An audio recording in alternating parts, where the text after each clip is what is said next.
Bonjour chers auditeurs et chères auditrices de notre web radio R212, notre auteur Aziz Bousseta, en sa qualité de chroniqueur invité, partage son avis et sa réflexion avec vous dans cet article intitulé Sahara marocain, l'autre monde joue sa partition.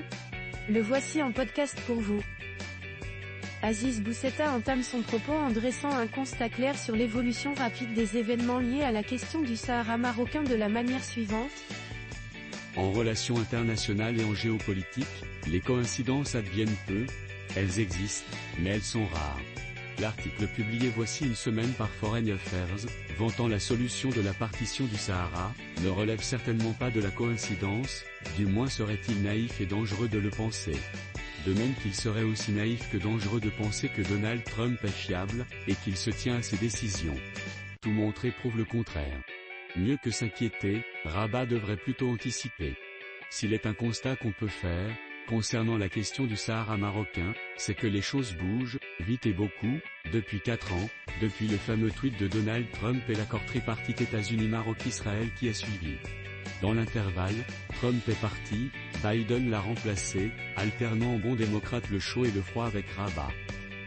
Puis l'Espagne a significativement fait avancer sa position, dans le sens du Maroc, mais sans déclarer officiellement sa reconnaissance de l'intégrité territoriale du Maroc.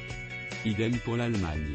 La France a franchi le pas, clairement et explicitement, et le Maroc a marqué des points décisifs en Amérique latine contre l'Algérie et son poulain le Polisario, comme au Panama, jusque la plaque tournante des séparatistes dans la région. Le chroniqueur poursuit sa réflexion en analysant le retour de Donald Trump sur la scène internationale et ses implications potentielles ainsi. Puis Trump est revenu, plus incisif, plus agressif, plus mordant, infiniment plus imprévisible, obsessionnellement porté sur le deal, en un mot, dangereux. En presque 2 mois, il a bouleversé l'ordre international issu de la Deuxième Guerre mondiale, abandonné l'Europe, bousculé ses voisins, et s'est singulièrement rapproché de la Russie.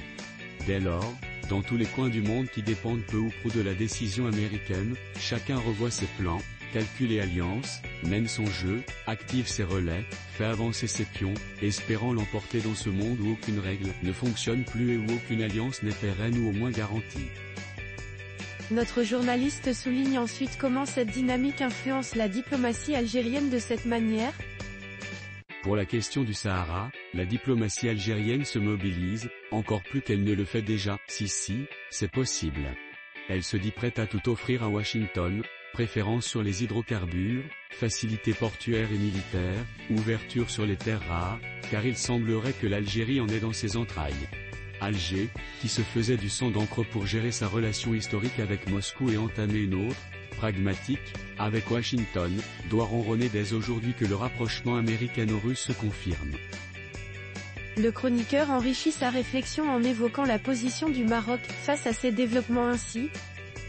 Les Marocains se réjouissent du retour de Trump et se félicitent de l'arrivée de Marco Rubio au département d'État, car il avait demandé en 2023 l'application de mesures sévères contre le régime algérien, accusé de financer la géopolitique de Poutine par ses achats massifs d'armes.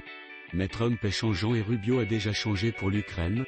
Pourquoi pas en faveur de l'Algérie au besoin ? Il faut dire et admettre qu'en ce moment, notre diplomatie est un peu malmenée. Rien de grave, mais malmenée. Il n'est pas bien grave que la candidature marocaine à l'Union africaine ait échoué, comme il n'est pas bien grave que le tribunal arbitral du sport à Lausanne ait débouté le Maroc au sujet de sa carte floquée sur le maillot de Berkane en Cannes, et il est tout aussi peu grave que la CJUE ait émis un avis défavorable au Maroc. Question 3. Non, événements pas graves, mis bout à bout, ne deviennent-ils pas un peu graves, quand même ? Chacun répondra comme il l'entend. Notre animateur approfondit sa réflexion en interrogeant la stratégie marocaine face aux défis actuels de cette manière. Comment le Maroc réagit-il, ou appréhende-t-il, le retour aussi burlesque que dilesque de Trump ? La seule chose à espérer est qu'il ne tombe pas dans le piège coué, se répétant à l'infini que Trump a déjà pris sa décision, que le Maroc est très important pour l'Amérique, dont il fut le premier à, que l'Algérie ne saura pas y faire, en ne sachant pas se défaire de ses contradictions, que le peuple marocain est unanime, mais cette unanimité qui parle aux Européens, qui a parlé et fait céder les Français, les Américains s'en moquent comme de leur premier Colt. On voit bien comment ils traitent les Ukrainiens, les Canadiens, les Mexicains, les Palestiniens, et même l'ensemble des Européens. Pour eux, c'est le deal et ou le rapport de force. L'erreur à ne pas commettre est de considérer les Algériens comme des idiots diplomatiques. Ils comprennent parfaitement que le spectaculaire rapprochement entre Poutine et Trump est à leur avantage. Les deux sont vendeurs d'armes, et l'Algérie en est acheteuse, sans limite. Les deux ont des intérêts géostratégiques, accès au Sahel, hydrocarbures et terres rares pour les Yankees, port sur la Méditerranée, verrouillage du Sahel par le nord et vente d'armes pour les Russes, et l'Algérie est disposée à discuter de tout. Aziz Boussetta met l'accent sur l'importance d'une diplomatie marocaine vigilante et proactive ainsi. Alger a su imprimer un virage serré à sa diplomatie, il appartient au Maroc de faire pareil.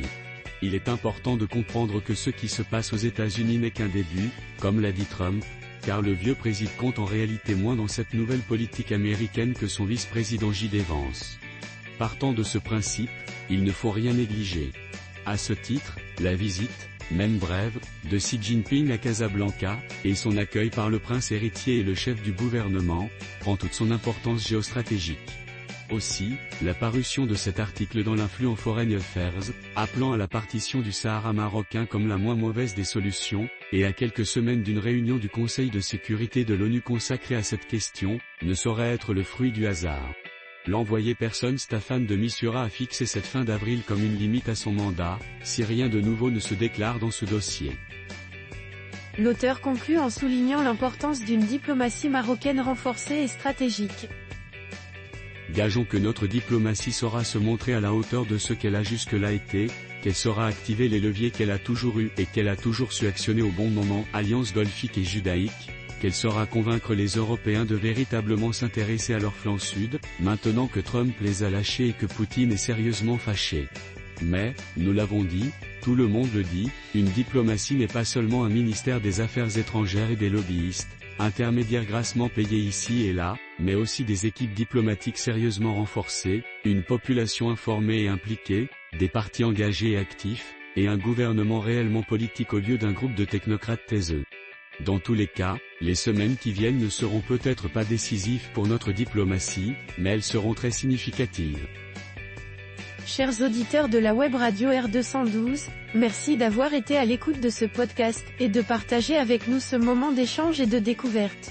Votre présence et votre fidélité sont notre plus belle récompense. On se dit à très bientôt, si vous le voulez bien. Avec toute notre gratitude, l'équipe de R212,